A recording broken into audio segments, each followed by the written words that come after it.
नमो नारायण, नमो नारायण। प्रदर्शकों, मित्रों, साथियों, जब व्यक्ति प्रातःकाल उठता है ना, हर व्यक्ति को परमात्मा सुबह दो रास्ते देता है। सुबह उठिए और अपने मन चाहे सपनों को पूरा कीजिए, और दूसरा रास्ता है सोते रहिए और मन चाहे सपनों को देखते रहिए। अब जिंदगी आपकी है दोस्तों, फैसला भी आपका। और वास्तव में जीवन में सफलता चाहते हो तो सुबह उठिए, ब्रह्म मुहूर्त में अपने इष्ट का आराधना कीजिए और अपने सपने पूरे करने के लिए निकल पड़िए, तभी जिंदगी सुखी रहेगी साथियों। नमो नारायण। फरवरी का महीना 12 के 12 राशियों के लिए कैसा रहेगा, इस पर हूं मैं। फरवरी 2026 मासिक फलादेश, नए वर्ष का दूसरा महीना आने को तैयार है। वर्ष 2026 के लिए बुने गए सपने कर्म के कुरुक्षेत्र में चुनौती के रूप में आपके सामने खड़े हैं। इन चुनौतियों से निपटने में सहायक बनकर उतरे हैं सितारे जमी पर। आपकी राशि कुंडली में विराजमान सूर्य देव आपका आत्मविश्वास है, मंगल देव आपका साहस है, क्रेज है, और देवगुरु बृहस्पति आपके ज्ञान को बढ़ाएंगे। बुध देव अपने तर्क की पैनी धार से उसे परखने की कोशिश करेंगे। शुक्रदेव का प्रेम आपके रिश्तों को मजबूत करेगा, और शनिदेव अपनी उपस्थिति से उन रिश्तों में स्थिरता और नैतिकता की महक डालकर उसे अनुशासित करेंगे। धीरज, धर्म, धैर्य कौन सिखाएंगे? तो शनिदेव सिखाएंगे। इन सभी ग्रहों में सबसे तेज मूविंग प्लैनेट है चंद्रदेव, और चंद्रदेव कवच के रूप में लेकर आए हैं आपके लिए आपकी माता का आशीर्वाद। कालखंड के दो छाया ग्रहों को मत भूलिएगा, राहुदेव और केतुदेव। राहुदेव और केतुदेव में से कौन अधिक बलशाली होगा और किसका चलेगा जोर? राहुदेव आपको खींच लेंगे बाहरी दुनिया में, या फिर केतुदेव मोड़ेंगे भीतर की राह पर। आखिर आपको किसकी होगी चाह, भौतिकता की या फिर ज्ञान की? आइए चर्चा करते हैं ग्रह नक्षत्रों के दर्पण में फरवरी का महीना किस प्रकार दिखाई दे रहा है। फरवरी 2026 का महीना नक्षत्र गणनाओं के हिसाब से कैसा रहेगा 12 के 12 राशियों के लिए, इस विषय पर नक्षत्र गणनाओं के आंकलन के साथ मैं अपने विचार भी आपके साथ बांटूंगा। साथ ही प्रयास करूंगा कि कामकाज, कारोबार, नौकरी, समाज, परिवार, स्वास्थ्य और शिक्षा के दृष्टिकोण से कैसा रहेगा फरवरी का महीना आपके लिए, इस पर भी विस्तार से बात करूं। लेकिन इससे पहले जानते हैं फरवरी महीने में पड़ने वाले व्रत और त्योहारों के बारे में। माह के प्रथम दिन यानी 1 फरवरी को माघ मास की पूर्णिमा है, 15 फरवरी को महाशिवरात्रि व्रत है, और 24 फरवरी को होलाष्टक आरंभ हो जाए। अब फरवरी 2026 में यह जानते हैं कि कौन कौन से ग्रह कब कब राशि परिवर्तन कर रहे हैं।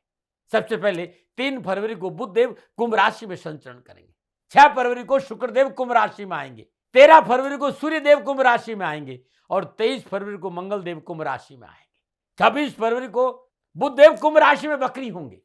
बृहस्पतिदेव माह के आरंभ से लेकर अंत तक वक्री अवस्था में मिथुन राशि में संचरण करेंगे, और शनिदेव माह के आरंभ से अंत तक मीन राशि में संचरण करेंगे।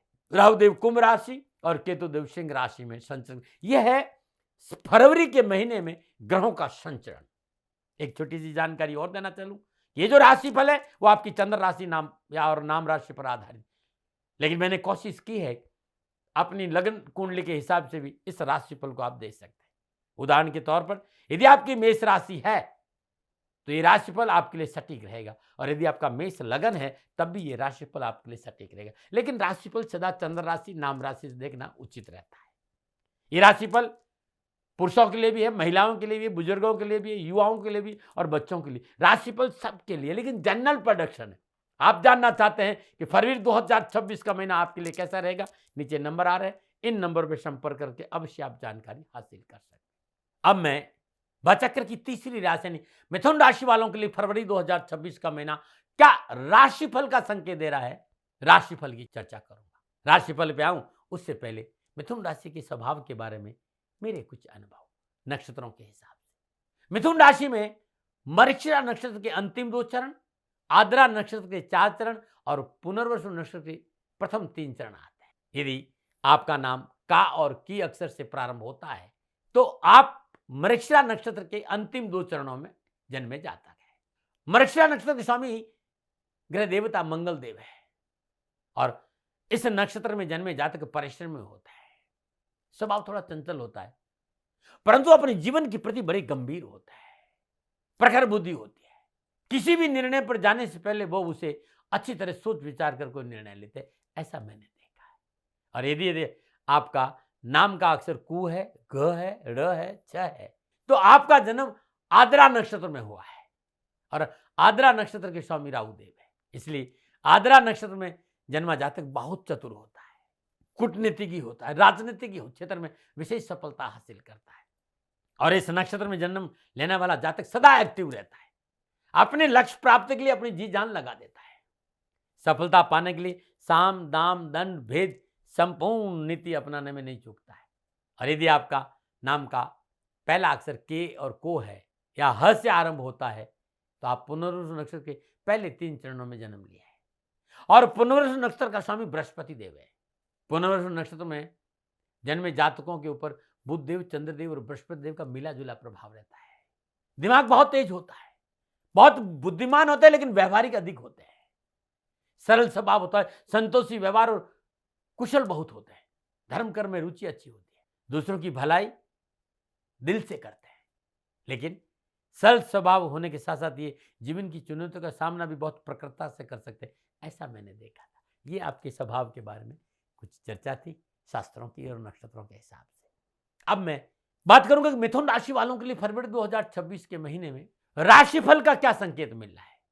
और राशिफल का आधार ग्रह गोचर होते हैं। तो बात करते हैं आपके लिए ग्रह गोचर फरवरी 2026 के महीने में क्या स्थिति बना रहे हैं, उसे थोड़ा समझने का प्रयास करते हैं। सबसे पहले बात करेंगे लग्नेश। मिथुन राशि वालों के लिए लग्नेश और चतुर्थेश बुध देव माह के आरंभ में अष्टम भाव मकर राशि में संचरण करेंगे। तृतीयेश सूर्यदेव, एकादशी और षष्ठेश मंगल देव और द्वादशेश और पंचमेश शुक्रदेव भी अष्टम भाव मकर राशि में संचरण करेंगे। चारों ग्रहों की सप्तम दृष्टि दूसरे भाव कर्क राशि पर रहेगी। 3 फरवरी को बुध देव, 6 फरवरी को शुक्रदेव, 13 फरवरी को सूर्यदेव और 23 फरवरी को मंगल देव कुंभ राशि नवम भाव में संचरण करेंगे। 26 फरवरी को बुध देव कुंभ राशि में वक्री होंगे।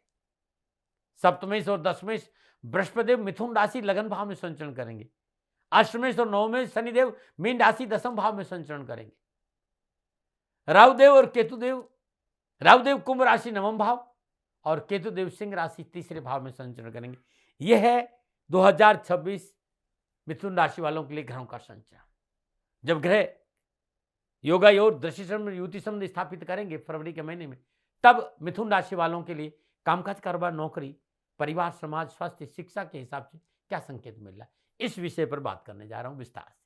और सबसे पहले बात करूंगा राष्ट्र के युवा और विद्यार्थियों की। मिथुन राशि के युवा और विद्यार्थियों के लिए फरवरी का महीना कैरियर और एजुकेशन के दृष्टिकोण से सफलता से भरा रहेगा। मिथुन राशि वालों के लिए पंचमी शुक्रदेव अष्टम भाव से सूर्यदेव, बुधदेव, मंगल देव के साथ संचरण करें और 6 फरवरी को शुक्रदेव भाग्य स्थान में संचरण करेंगे। 6 फरवरी से आपके अच्छे दिनों की शुरुआत हो जाएगी, क्योंकि शुक्रदेव राजनीतिक विद्वान है और नवम भाव से संचरण करेंगे, जहां उन्हें साथ मिलेगा तर्क और बुद्धि की कसौटी संघर्ष बुद्धदेव से। शुक्रदेव और बुद्धदेव की गहरी मित्रता है।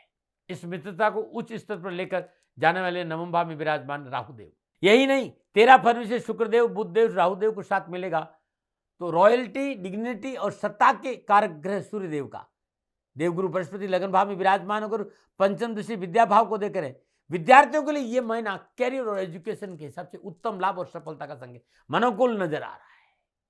किए गए प्रयासों के अनुकूल सफलता प्राप्त होगी, संपूर्ण कष्टों से छुटकारा मिलेगा, सरकार से पारितोषिक और स्कॉलरशिप मिलने की प्रबल संभावना है। मीडिया यानी पत्रकारिता, मैनेजमेंट में विशेष सफलता हासिल होगी। माता पिता का पूर्ण सहयोग मिलेगा, सुख और सुविधाएं बढ़ेगी। 23 फरवरी षष्ठेश मंगल देव भी भाग्य स्थान में संचरण करेंगे। इंटरव्यूज और प्रतियोगिता और परीक्षाओं में अच्छी सफलता मिलेगी। पढ़ाई में ध्यान लगेगा और अपनी जिम्मेदारी के प्रति सजग रहेंगे। युवा और विद्यार्थियों ने कैरियर, एजुकेशन, कामकाज, कारोबार के हिसाब से उत्तम लाभ और सफलता का संकेत मिथुन राशि वालों के लिए मिल रहा है। अब मैं बात करूंगा कामकाज, कारोबार, नौकरी और आर्थिक दृष्टिकोण। मिथुन राशि के भाई बहनों के लिए फरवरी का महीना कैरियर, कामकाज, कारोबार, नौकरी के हिसाब से अच्छा रहेगा। मिथुन राशि वालों के लिए दसम भाव मीन राशि में कर्म के अधिदाता शनिदेव का संचरण हो रहा है और कारोबार भाव के अधिपति बृहस्पतिदेव लगन भाव में विराजमान होकर सप्तम दृष्टि से व्यापार भाव को देख रहे हैं। 3 फरवरी से व्यापार के विद्वान बुधदेव भाग्य स्थान से अपने मित्र शुक्र शनिदेव की मूल त्रिकोण राशि कुंभ में संचरण करेंगे। भाग्य स्थान में व्यापारी की उपस्थिति लाभ का प्रबल संकेत दे रही है। आर्थिक स्रोत में वृद्धि होगी, रोजगार के एक से अधिक साधन उपलब्ध होंगे, धन का लाभ अच्छा होगा। और हो भी क्यों न, क्योंकि भाग्य स्थान में विराजमान एक व्यापारी के लिए 6 फरवरी को शुक्रदेव आएंगे उपहार के रूप में कुबेर का खजाना लेकर। व्यापार में अचानक कोई बड़ी अपॉर्चुनिटी प्राप्त होगी, कोई फाइनेंशियली गेन किसी बड़ी डील के रूप में प्राप्त हो सकता है। 13 फरवरी को नेतृत्व शक्ति और सत्ता और की ऊर्जा को लेकर भाग्य स्थान में विराजमान सूर्यदेव, नौकरी और व्यवसाय की स्थिति आपकी पकड़ में रहेगी, कामकाज में अच्छी शुरुआत मिलेगी। आपको इस महीने अनावश्यक दिक्कतों और परेशानी से छुटकारा मिलेगा। आपके पक्ष में सितारों की करवट बहुत अच्छी है, कारोबार में सफलता प्राप्त होगी, आर्थिक पक्ष मजबूत होगा, सामाजिक सोच में बढ़ोतरी होगी, समाज के प्रतिष्ठित लोगों से आपका जनसंपर्क बढ़ेगा। भाग्य स्थान में सूर्यदेव, बुधदेव, शुक्रदेव, राहुदेव के साथ देने के लिए 23 फरवरी को मंगलदेव का संचरण भाग्य स्थान में होगा। बुधदेव, शुक्रदेव, सूर्यदेव, मंगलदेव, राहुदेव का ये पंचग्री योग भाग्य स्थान में बना, जो कुछ बड़ा होने वाला है आपके जीवन में। ये बात आप अपने दिलो दिमाग में रखना है। भाग्य के स्वामी शनिदेव का 10वें भाव में विराजमान आपके लिए कैरियर को स्थापित करने की सफलता का संकेत दे रहा है। इसमें आप अपनी महत्वपूर्ण परियोजनाओं को पूरा करने का मौका मिलेगा, लेकिन बहुत जरूरी है आप अपना पूरा ध्यान अपने काम पर दें। वर्क ओरिएंटल दिमाग रहना बहुत जरूरी है, क्योंकि 23 फरवरी मंगलदेव सप्तम दशा वाणी भाव पर रहेगी। यदि आप चाहते हैं कार्य में सफलता मिले, नौकरी में संयम और धैर्य से काम करना होगा। ध्यान दें, व्यापार और नौकरी में अत्यधिक आत्मविश्वास और शासन नुकसान दे सकता है इस बात का, लेकिन धन मिलेगा, आगे बढ़ने का मौका मिलेगा। अब मैं बात करूंगा सामाजिक और पारिवारिक दृष्टिकोण। मिथुन राशि वालों के लिए सामाजिक और पारिवारिक दृष्टिकोण से फरवरी 2026 का महीना अच्छा संकेत दे रहा है। हालांकि सुख भाव में महापर्यंत शनिदेव की सप्तम दशा रहेगी, लेकिन फिर भी 6 फरवरी के बाद से ग्रह जीवन में संचालक शुक्रदेव के साथ भाग्य स्थान में संचरण का लाभ अवश्य मिलेगा। यहाँ शुक्रदेव के साथ मिलेगा बुधदेव का, जो कि सुकेश और लग्नेश होकर भाग्य स्थान में संचरण करे, जो आपके निजी जीवन के रिश्ते को बेहतर बनाएंगे। माता का सहयोग मिलेगा, क्योंकि शुक्रदेव आपके लिए पंचमेश है। अविवाहित जातकों के लिए विवाह के अच्छे योग बनेंगे। मंगलदेव कार्य की भूमिका ने बनेगी। संतान संबंधी खुशखबरी आपके लिए जीवन में हर्षोल्लास का कारण बनेगी। वैवाहिक जीवन में संतान सुख का लाभ मिलेगा। यही नहीं, शुक्रदेव आपके जीवन में कुछ ऐसी सुख सुविधाओं की बढ़ाएंगे जो पहले नहीं थी। साथ ही लगन में विराजमान देवगुरु बृहस्पति की पंचम और सप्तम दशा निजी और पारिवारिक रिश्तों में प्रेम और स्वार्थ का भाव बनाने में सहयोग करेगी। घर का वातावरण सुव्यवस्थित रहेगा, परिवार का पूर्ण सहयोग मिलेगा। घर में किसी बड़े कार्य का आयोजन हो सकता है, या फिर परिवार में किसी बड़े यज्ञ अनुष्ठान में आपको सम्मिलित होने का मौका भी मिल सकता है। नए रिश्ते जीवन में जुड़ेंगे और उनसे आर्थिक लाभ होगा। 26 फरवरी मंगलदेव का संचरण भाग्य स्थान से होगा। नए घर की प्राप्ति हो सकती है, नए गृह प्रवेश हो सकता है, पारिवारिक सुख में अनुकूलता आएगी। हाँ, कुछ बातों को ध्यान रखें, जैसे बुधदेव के साथ राहुदेव की युति कुछ कंफ्यूजन पैदा कर सकती। ओवर थिंकिंग नहीं रखनी है, इस बात का आपको ध्यान रखना। दूसरा, मंगलदेव की सप्तम दशा 23 फरवरी दूसरे भाव पर रहेगी।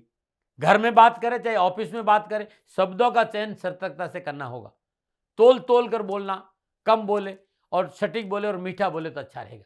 पारिवारिक जीवन में सफलता के लिए निजी स्वार्थ का त्याग करना बहुत जरूरी होगा। तीसरा और नवम भाव में राहुदेव विराजमान है। तीसरे भाव में केतुदेव और नवम देव में राहुदेव विराजमान है। पिता के साथ रिश्तों में शालीनता बरते, क्योंकि 23 फरवरी से राहुदेव को मंगलदेव का साथ मिल जाएगा। राहु मंगल यानी अंगारक योग, तो रिश्तों को लेकर स्थिति थोड़ा सा खराब हो सकती है आपकी वाणी की वजह से, तो वाणी में शालीनता बहुत जरूरी है। 13 फरवरी सूर्यदेव अष्टम भाव में विराजमान है, तो कानून के खिलाफ जाकर कोई कार्य नहीं करे तो अच्छा रहेगा। कानून से खिलवाड़ न करें, अन्यथा दंड मिल सकता है। इस महीने परिवार के बुजुर्ग सदस्यों के स्वास्थ्य को लेकर लापरवाही नहीं बरते। छोटी छोटी बातों का यदि आपने ध्यान रखा तो फरवरी का महीना आराम से बीतने वाला है आपके लिए। अब मैं बात करूंगा स्वास्थ्य की।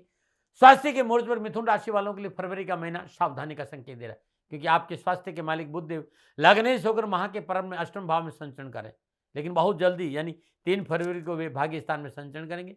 अंत होगा सारी स्वास्थ्य संबंधी तकलीफ होगा, लेकिन जब तक अष्टम भाव में है तो वायु विकृति, स्किन इन्फेक्शन संबंधी समस्या हो सकती है। शरीर में आलस्य बढ़ सकता है, क्योंकि माह के प्रारंभ में सूर्यदेव, बुधदेव, शुक्रदेव, मंगलदेव चारों ग्रह अष्टम भाव में रहेंगे और दूसरे भाव पर दृष्टि डालेंगे, यानी दूसरे भाव का यानी मुंह संबंधी कोई बीमारी का संकेत नजर आ रहा है। लापरवाही नहीं करें। जब भी मंगलदेव अष्टम भाव में रहते हैं तो वाहन आदि को सावधानी से चलाना चाहिए। दुर्घटना का संकेत है, नशा करके वाहन नहीं चलाएं। और 23 फरवरी तक लंबी यात्रा स्वयं वाहन चलाकर नहीं करेंगे तो अच्छा है, और यात्रा में सावधानी बहुत जरूरी है। इस महीने क्या उपाय करें मिथुन? हर रोज प्रातःकाल नित्य कर्म में स्नान और उगते हुए सूर्य को जल अर्पित करना बड़ा अच्छा रहेगा। हर बुधवार को कन्याओं को दक्षिणा सहित हरी चूड़ियों का दान देना अच्छा रहेगा। भगवान शिव का षडाक्षरी मंत्र ओम नमः शिवाय, इस मंत्र का जाप करते हुए हर रोज भगवान शिव के शिवलिंग पर शहद अर्पित करेंगे तो कष्ट नहीं आएगा, न मनाएं। फिर दर्शकों मित्रों साथियों, मिथुन राशि वालों के लिए फरवरी का महीना कैसा रहेगा, नक्षत्र गणनाओं के आधार पर ही मेरा निजी आंकलन था। ना भय, न भ्रम, न भ्रांति, न विवाद, न तर्क, शक्न उपनयन का अधिकार आपका था, आपका है, आप ही का रहेगा। मानो न मानो ये आपकी मर्जी। हाँ, आंकलन मेरा था और मेरे से कोई भूल हो गई, दोनों हाथ जोड़कर क्षमा मांगता हूँ। आप सुखी रहे, आप स्वस्थ रहे, समृद्धिशील रहे, शनिदेव की इस जन्म में मेरी प्रार्थना न मना रहे। फिर दर्शकों मित्रों साथियों, पूरा राष्ट्र ये जानता है कि मेरा जीवन गौ माता और बेटियों के लिए है। यत्र नारीस्तु पूजन्ते रमन्ते तत्र देवता। ठीक किसी तरह मेरा जीवन गौ माता की शरणागत है, उनके चरणों में है। पूरा राष्ट्र और राजस्थान का हर व्यक्ति जानता है कि दाती महाराज गायों से बहुत प्यार करते हैं, बेटियों से बहुत प्यार करते हैं। पिछले 35-36 सालों में सैकड़ों हजारों बेटियों के लिए मैंने अपना जीवन दिया है और मैं ये कह सकता हूं कि गौ माता और बेटियों के लिए मेरा संपूर्ण जीवन निछावर है। और ये मेरे जीवन का उद्देश्य था, क्योंकि मेरे लिए राष्ट्र कोई बड़ा है ना, राष्ट्र से बड़ा कोई हो सकता न संभावना है।